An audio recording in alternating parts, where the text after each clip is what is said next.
our clients have different processing and learning. Some of our clients are going to be really good at visually watching you model an exercise and be able to do it.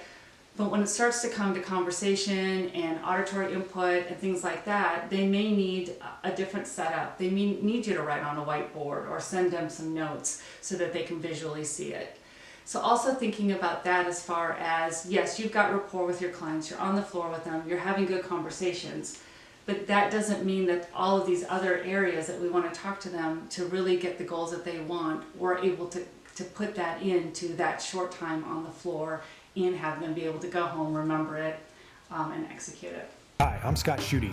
And I'm Dr. Janine Steester. Welcome to Becoming the Ultimate Coach with the Jock And the Doc. We are here to disrupt some of the current thinking around how the fitness industry approaches clients. Our goal is to educate and inspire fitness professionals to get the results, income, hours, and career that they want and deserve. Our combined experience in education in psychology and fitness create a new insight on ways to become the ultimate coach. Welcome to Becoming the Ultimate Coach. I'm the Jock. This is the Doc. And today we're going to talk about why your existing clients should add this new service. So if you've seen any of our past episodes, we talk a lot about adding this new service. We call it weight loss behavior coaching. It's setting up a separate time outside of training where you can get into clients' lives. Everything that they're doing outside the gym, making sure you're setting up their goals properly, making sure you're getting into big caloric offenders, we're getting into behavior change, we're making all these changes so they can actually see the results that they want. And so one question that we occasionally have from trainers when they're going through this of like, well, I'm already training this person on the floor, why can't we just have this conversation there? Well, there's a few reasons. Number one, when clients are working out, some of them are just trying to survive. Like they are out of breath, they are getting nauseous, they're just trying to figure out what exercises to go to, they don't want to look like a fool on the floor kind of deal. So like you having this in-depth conversation of like, let's get into like what your goals really are, it's just not going to be a great conversation. So having this separate space, like we have a room set up for this where we can have this one-on-one conversation. There's not a lot of people around, there's not a lot of distractions, they're not thinking about like what rep they're on, what set they're on, what exercise they're doing, what muscle they're working. So we have this dedicated time that we can really get into this. So that's the big one, just for them to remember and understand and get into the depth of like what they're really trying to accomplish, having that separate time. Another big one is this is a service that very few coaches provide. And it's one most people actually need. Now there's an occasional person that comes to the gym and they just want to work out, they don't care about anything else, which is fine. We still take those clients. But there's some people that are like, I really am struggling to see the results that I want, and we need to have this separate time to talk to them so we can kind of break it down. And it's a way for you to stand out, it's a way that you can make more, it's a way that you can improve your hours. There's all these benefits to that. But the biggest thing is just having this dedicated time so you can really get into depth with your clients. So a couple things to think about that too is that we've all been in a situation where we've seen multiple providers. Let's say we go to one doctor and then we also go to a physical therapist, or we go here and then we maybe have our own coach, and we have 3 different opinions about, I don't know, why that shoulder hurts or what movement to do that would be better, or things like that. And it gets really hard to navigate. And all 3 might even be saying the same thing but have said it in different ways. And so you're trying to interpret, like, is this the same thing that so-and-so said, or what? Where I'm going with this is that you're already training your clients on the floor, or giving or writing them great programs and things like that. You've already built a connection and a trust. You to be their guide for this next part, to think about all these other facets of their lives, is a natural connection, and it makes that easier. That doesn't mean that there's not going to be some outsourcing for certain unique areas that they might have. But if you're sort of the person that helps guide this, organizes it for, coordinates, helps them prioritize, that's a natural connection, as opposed to now I have to go find somebody else to also help me with this. And then to Scott's point about being on the floor while they're training or while they're working out, it is a lot to process. And if any of us, so you get a new thermostat in your house. We've all dealt with thermostats. We know how to use them technically, but you can get a brand new one in your house and you're looking at the manual, you're trying to figure it out, you did it once, you go back to reset it, and now you have to look that up again because it's like, okay, this one's different, how does that go?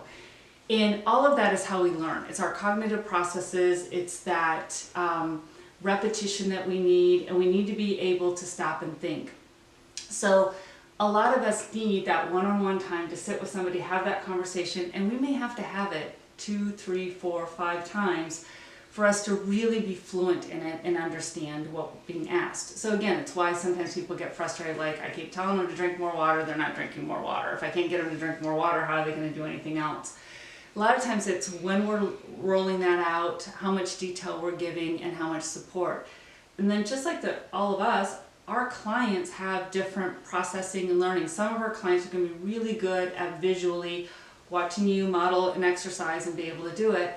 But when it starts to come to conversation and auditory input and things like that, they may need a different setup. They may need you to write on a whiteboard or send them some notes so that they can visually see it. So also thinking about that as far as, yes, you've got rapport with your clients, you're on the floor with them, you're having good conversations, but that doesn't mean that all of these other areas that we want to talk to them to really get the goals that they want, we're able to put that into that short time on the floor and have them be able to go home, remember it, and execute it. It's also important to remember what gets time and attention. They'll have more emphasis on what's important. So if they come to you and they're like, I want to lose weight, you're like, great, we're going to work out 3 times a week, and you just work out 3 times a week, and that's all you do with them. Like they're going to think that the working out is going to be the thing that's going to help them lose that weight.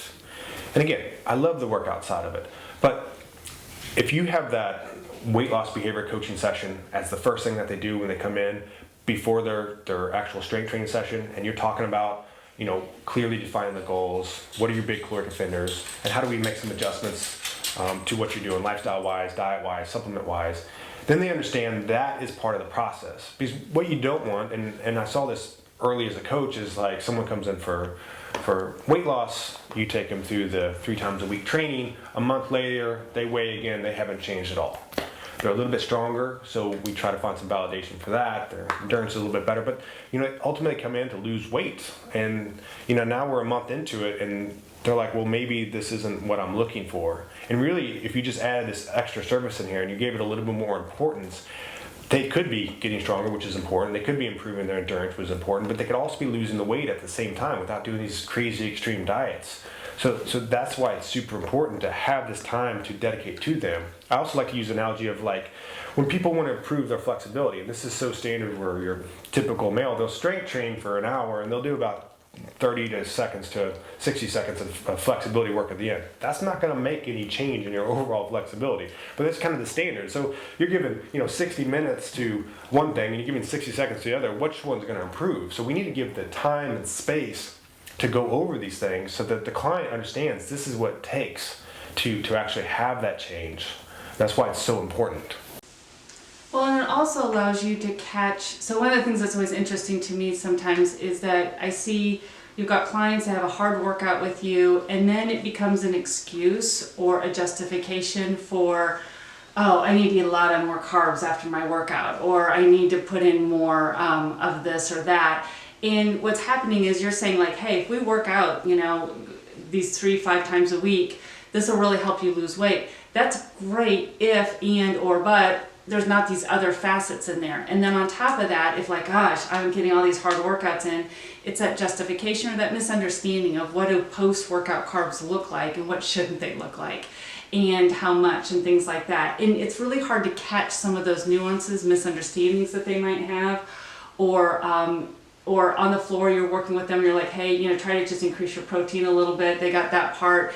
And now we've got protein bites that we're having, which are high fat, high carb, tend to food, and maybe not supporting that need that we really wanted.